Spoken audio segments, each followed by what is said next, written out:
आइए देखते हैं आज भूगोल में वनों से संबंधित अध्याय। अध्यापक से वन अधिकार अधिनियम 2006 के कुछ प्रावधानों को समझने का प्रयास करें। इसके द्वारा वनों का उपयोग करने वाले समुदाय के कई अधिकारों को मान्यता दी गई है।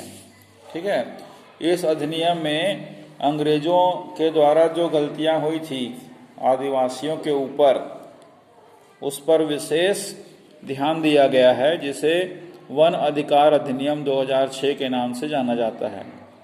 ठीक है, वन में निवास करने वाली अनुसूचित जनजाति और अन्य परंपरागत वन निवासियों के किसी समुदाय या किसी सदस्य द्वारा निवास या आजीविका के उद्देश्य से स्वयं खेती करने के लिए व्यक्तिगत या सामूहिक रूप से जमीन रखने का अधिकार दिया गया इस अधिनियम के तहत। ठीक है, वनों में रहने वाली जो लोग थे, जिनकी वो जातियां थी, जो समुदाय थे, उनको विशेष रूप से महत्व दिया गया। निस्तार के अधिकार, निस्तार मतलब होता है जैसे नहाना धोना, है ना, साफ सफाई करना, इसके अधिकार भी आदिवासियों को इस अधिनियम के तहत दिए गए, वह क्षेत्र दिया गया। ठीक है, पारंपरिक रूप से संग्रहित मतलब उनके पूर्वजों के द्वारा चली आ रही जो संग्रहित मतलब इकट्ठा करने की, वनों से जो उपज आती थी, जो उत्पादन होता था, वह छोटे रूप में एकत्रित करते थे। पारंपरिक रूप से उन्हें बेचने का और उन पर स्वामित्व का अधिकार मतलब उन पर मालिकाना हक दिया गया इस अधिनियम के तहत। अन्य सामुदायिक अधिकार मतलब अन्य सार्वजनिक अधिकार जैसे मछली व जलाशयों के अन्य उत्पाद। मछली और जलाशय मतलब होता है बड़े बड़े तालाब में बहुत से उत्पाद निकलते थे, खाद्य पदार्थ निकलते थे, उन पर भी अधिकार दिया गया। जंगलों के अंदर, वन के अंदर मवेशी चराने संबंधी अधिकार, उन्हें किसी भी क्षेत्र में वन मवेशी चराने का अधिकार इस अधिनियम के द्वारा दिया गया। आदिम जनजाति तथा कृषि पूर्व समुदायों के आवास तथा गृह निर्माण का अधिकार, यह अधिकार भी दिया गया कि जो बहुत पहले समय से जनजातियां रहती हुई आ रही हैं जंगलों में, उन्हें कृषि के लिए भूमि उपलब्ध कराना और ऐसे समुदायों के लिए रहने के लिए घर निर्माण करने का अधिकार भी इस अधिनियम के तहत उन्हें दिया गया। किन्हें? जनजातियों एवं आदिवासियों को। ठीक है, वन संरक्षण के लिए सामूहिक प्रयास, सामुदायिक प्रयास मतलब विशेष रूप से सार्वजनिक रूप से जो प्रयास किया गया, उसके अंतर्गत जो दामोदर ने बदली वन क्षेत्र की दशा। दामोदर नाम का एक व्यक्ति हुआ करता था जो जन सेवा के कार्य भी करता था, है ना। उसके बाद उन्होंने वन क्षेत्र की जो स्थिति थी उसमें परिवर्तन किया, उनकी दशा को परिवर्तित किया या बदला। ठीक है, आइए देखते हैं एक छोटी सी जानकारी। जगदलपुर से तकरीबन 45 किलोमीटर की दूरी पर एक गांव था जिसका नाम था संध करमारी। ठीक है, अभी भी है।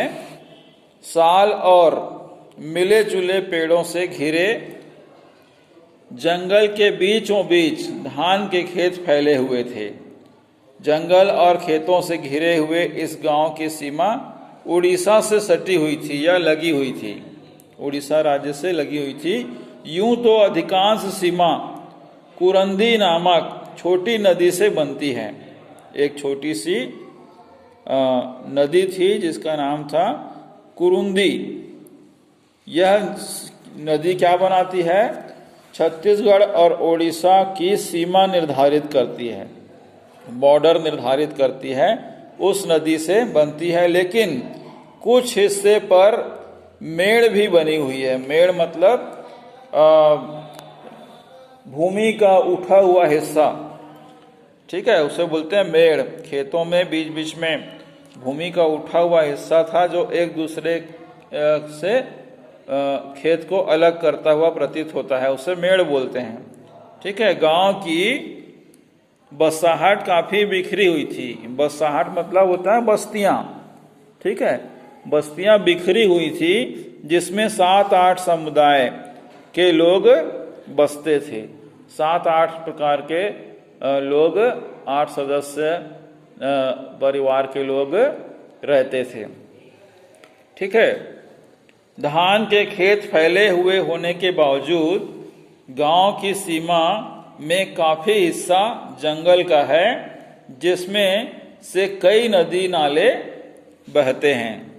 हम किसी भी दिशा में गांव में प्रवेश करें, हमें खेतों के बीच महुए के पेड़ खड़े नजर आएंगे। महुआ एक प्रकार का नशीला पदार्थ होता है जो दवाई का उपयोग भी आता है ना। तो इस प्रकार के पेड़ वहाँ पर ज़्यादातर खेतों के बीच में मिल जाएंगे। इन खेतों की अलग पहचान देती है, महुए के पेड़ अलग पहचान बनाते हैं। सैकड़ों ताड़ के पेड़ भी हैं। ताड़ का पेड़ होता है जिसके पत्ते कुछ विशेष प्रकार के कार्य में काम आते हैं। जहाँ रोज सुबह व्यापारी ताड़ी इकट्ठा करते नजर आते हैं। ताड़ी मतलब एक प्रकार का पेय पदार्थ होता है जो ताड़ के पेड़ से निकलता है। उसको इकट्ठा करने के लिए बहुत सारे व्यापारी जो इस ताड़ी को बेचकर अपना जीवन यापन करते थे, वे इकट्ठा करते नजर आते हैं। बरसात के साथ ही मछली पकड़ने का मौसम भी आ जाता है। जैसे ही बरसात आती है तो उस बरसाती पानी में मछली की संख्या भी बढ़ने लगती है। इस मौसम में खेतों से मिलने वाली चुनचुनिया एक प्रकार का सब्जी होता है उस तरफ, जैसे हमारे तरफ होती है ना तिवरा भाजी, चना भाजी, वैसे ही वहाँ पर चुनचुनिया भाजी होती है। और एक भाजी होती है चौलाई और कोचई, है ना, जिसे अरवी भी कहते हैं, वगैरह वहाँ का भोजन का मुख्य हिस्सा होता है।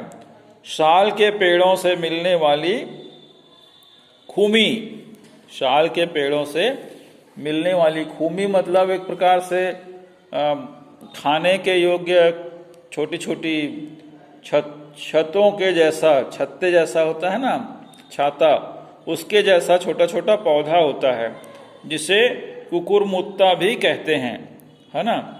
वह खाने में बड़ा ही स्वादिष्ट होता है। और एक खाद्य योग्य सब्जी होती है जिसे बोदा कहते हैं। बोदा भी उस क्षेत्र में बड़े चाव के साथ, मतलब बड़े ही स्वादिष्ट व्यंजन के रूप में खाया जाता है।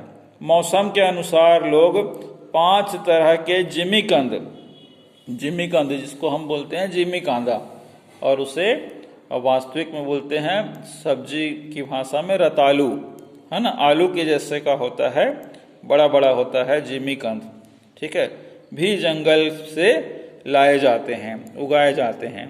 ठीक है, तो ये जगदलपुर के आसपास के हिस्से में इस प्रकार की गतिविधियां देखी जाती हैं। ठीक है, उसके अलावा दामोदर द्वारा किए गए प्रयास, जो व्यक्ति था दामोदर नाम का, उसके बारे में यहाँ बताया जा रहा है। आज से 35 साल पहले एक बंजर जमीन से घिरा था गांव जिसका नाम था, वर्तमान में स्वरूप में बदला। ठीक है, जमीन से घिरा था, घिरा गांव का ही नाम था घिरा। ठीक है, आज से 35 साल पहले एक बंजर जमीन में घिरा गांव था। जिसे वर्तमान स्वरूप में बदला है दामोदर ने। सन 1909 तक लगातार 35 वर्ष तक संध करमारी गांव के सरपंच रहे। ठीक है, बंजर जमीन से घिरा हुआ था, घिरा गांव था। ठीक है, करमारी गांव के सरपंच रहे। जगदलपुर छात्रावास से लौटकर उन्होंने देखा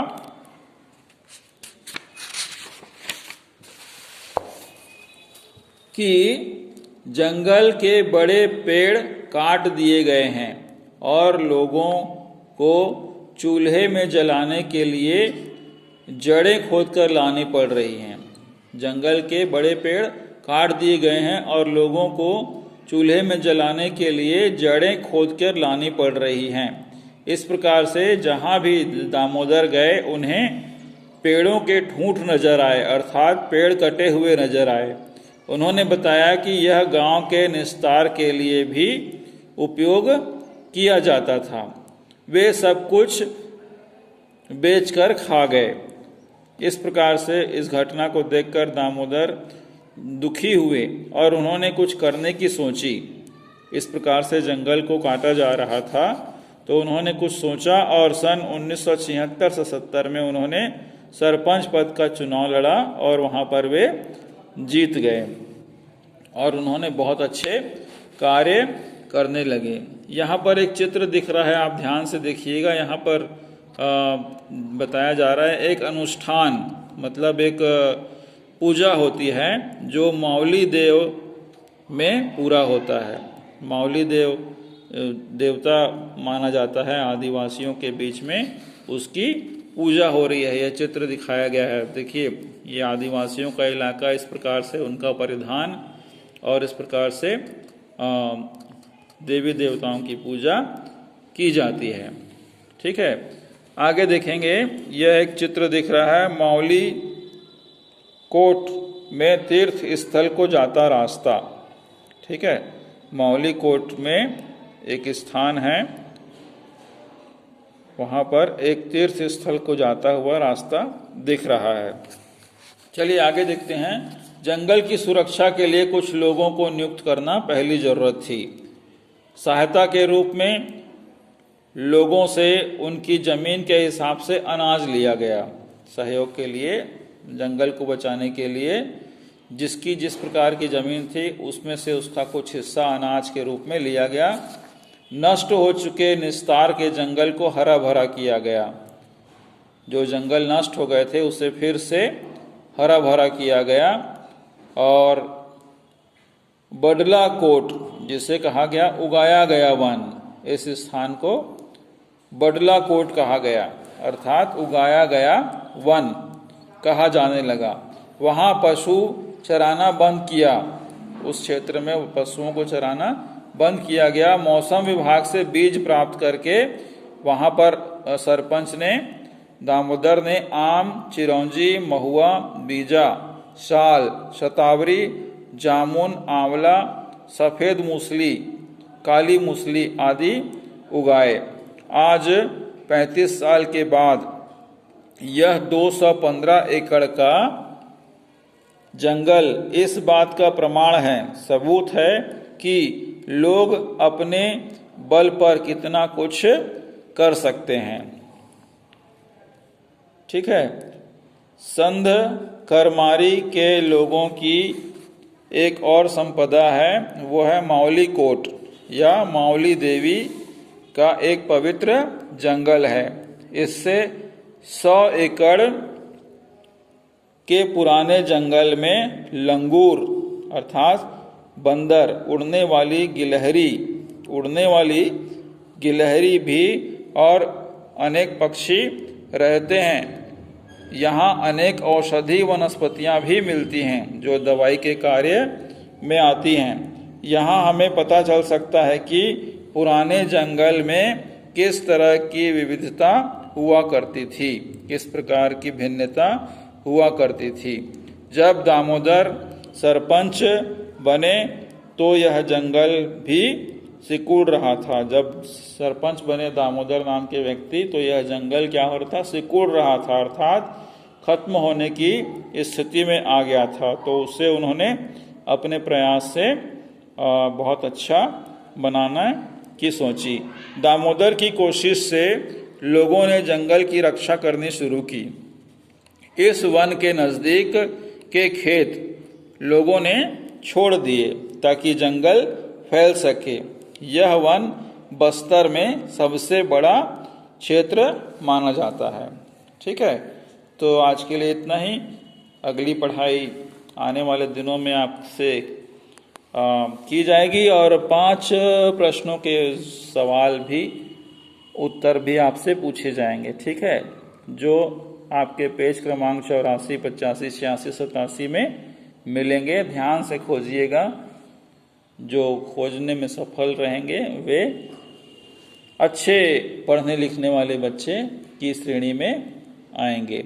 ठीक है, आपका बहुत बहुत धन्यवाद।